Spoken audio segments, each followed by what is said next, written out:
Cənubi Amerika materikinin relyefini öyrənək. Cənubi Amerika materiki Cənubi Amerika tavası üzərində yerləşir.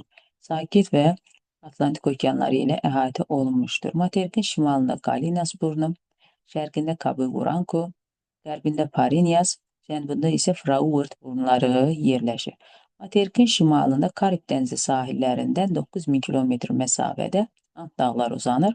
Ant dağlarının davamı odlu torpaq adasıdır. Ant dağları Naska tavası ilə Cənubi Amerika tavasının subduksiya zonasında yaranmışdır.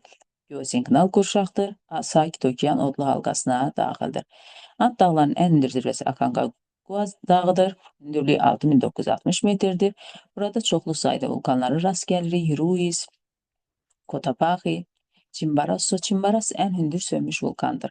Daha sonra San Pedro, Llullaillaco dünyada ən hündür fəaliyyətdə olan vulkandır. Ant dağlarında bundan başqa yaylalara da rast gəlirik ki, burada Peru, Puna, Bolivya, daha sonra Çili və Bolivya sərhədində altiplanoları demək olar.